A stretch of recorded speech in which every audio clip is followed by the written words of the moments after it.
उत्तर प्रदेश में 10 विधानसभा सीटों पर होने वाले उपचुनाव को लेकर निषाद पार्टी ने भाजपा से 2 सीटों पर चुनाव लड़ने की डिमांड रख दी है। हालांकि भाजपा के कुछ नेता निषाद पार्टी को सीट देने के पक्ष में नहीं दिख रहे हैं, क्योंकि उन्हें हार का डर सता रहा है।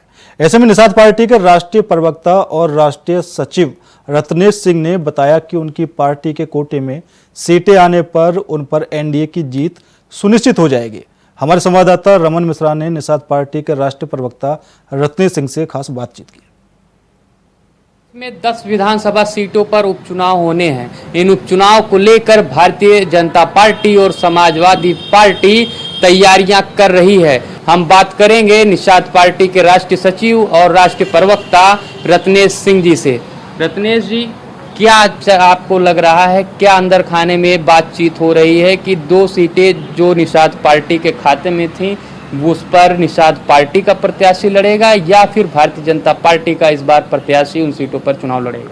देखिए, 2022 के चुनाव में कटेहरी और मझवा दोनों निषाद पार्टी के खाते में थी और भारतीय जनता पार्टी गठबंधन का धर्म निभाती भी और निभाना भी जानती है। तो ऐसे में ये दोनों सीटों पे मझवा हम जीते थे, कटेहरी भी 3000 से हारे थे।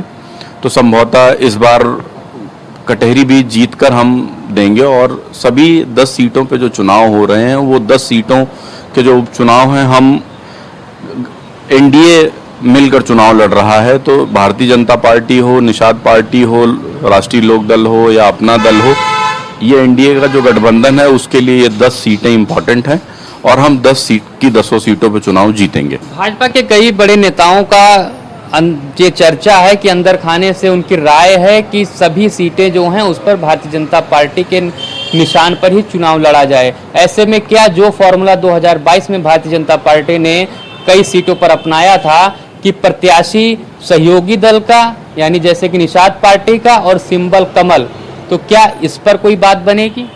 देखिए, अभी चुनाव की तारीखों का ऐलान हो जाएगा। ये सब एक्सरसाइज हर चुनाव में हम करते हैं और सभी दल करते हैं। तो अगर संभावना ये होती है कि चुनाव चिन्ह कमल रहे और प्रत्याशी हमारा हो, चुनाव जीतने में आसानी होगी, तो बिल्कुल किया जा सकता है, इसमें कोई दो राय नहीं है। लेकिन इसमें दोनों दलों की बैठक होगी, आपसी सहमति बनेगी और जो भी दोनों दल मानेंगे, जिस पे सहमति पूरे एनडीए में बनेगी, उसी के हिसाब से हम लोग चुनाव लड़ेंगे। पिछली बार भी आप लोग 2024 में दावा कर रहे थे कन्नौज जीतेंगे, मैनपुरी जीतेंगे, आजमगढ़ जीतेंगे, इटावा जीतेंगे और आप तो अयोध्या हार गए। अब आप करहल का दावा। देखिए, आपको अगर याद हो तो हमने ये दावा कभी भी आपके चैनल पे या किसी भी चैनल पे नहीं किया था। और सीटों के दावे का मतलब क्या था? ये भारतीय जनता पार्टी के प्रवक्ता ने कहा हो, वो मैं नहीं जानता हूँ। लेकिन इस बार मैं आपको ये बता दे रहा हूँ क्योंकि मैं ग्राउंड पे था। जब भी आपने मुझसे जो सवाल पूछा उसका सही जवाब दिया मैंने ईमानदारी के साथ। इस बार का जो माहौल है उसमें रियलिस्टिक मैं बता रहा हूँ कि 80% सीटें हम जीत रहे हैं।